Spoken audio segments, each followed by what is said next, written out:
नमस्ते साथियों, नवीन शैक्षणिक सत्र 2024-25 1 अप्रैल को प्रारंभ हो रहा है। तो 1 अप्रैल के लिए विद्यालयों में की जाने वाली कौन कौन सी गतिविधियां होंगी, आइए इस बारे में जानते हैं।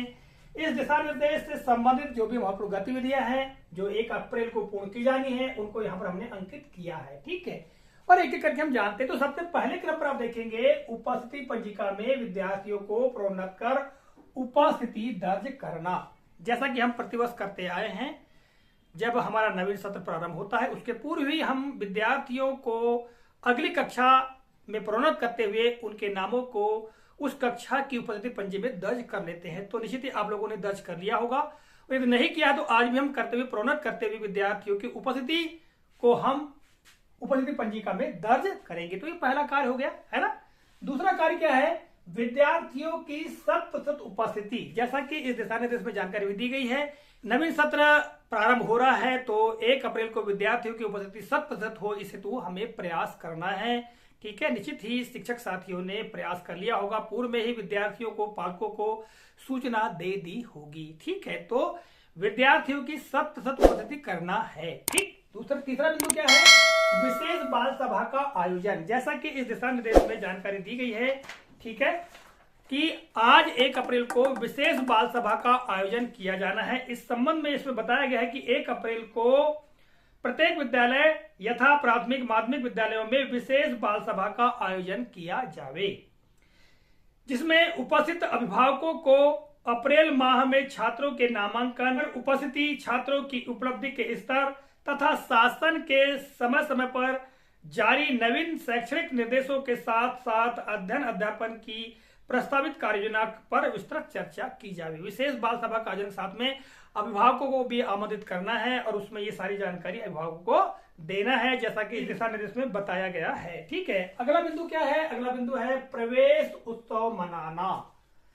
दिशा निर्देश में प्रवेश उत्सव 1 अप्रैल को मनाया जाएगा, इस संबंध में जानकारी दी गई है। और इसमें कहा गया है कि 1 अप्रैल को प्रत्येक प्राथमिक माध्यमिक विद्यालय में प्रवेश उत्सव मनाया जाएगा एवं विशेष भोज यानी मध्याह्न भोजन का आयोजन किया जाएगा। अगला बिंदु हमने लिखा है यहाँ पर देखिएगा, विशेष भोज MDM बनवाना। ठीक है, तो इसी के अंतर्गत आएगा। तो यहाँ पर कहा गया है कि जो मध्याह्न भोजन है उसके अंतर्गत विशेष भोज का आयोजन किया जाएगा। विद्यार्थियों का प्रवेश 1 अप्रैल से आरंभ किया जाए।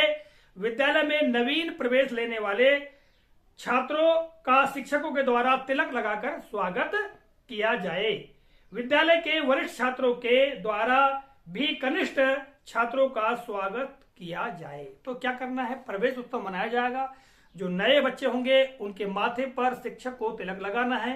ठीक है, और तिलक लगा करके उनका स्वागत करना है। इसी तरह से जो वरिष्ठ छात्र हैं यानी जो पूर्व की कक्षा के छात्र हैं, वो जो कनिष्ठ कक्षाओं के छात्र उनका भी वो स्वागत करेंगे। तो इस तरह से ये जो प्रवेश उत्सव है उसकी गतिविधियां पूर्ण की जाएंगी। अगला है विशेष भोज MDM बनवाना। तो जैसा कि हमने अभी आपको बता दिया, विशेष भोज बनवाना है।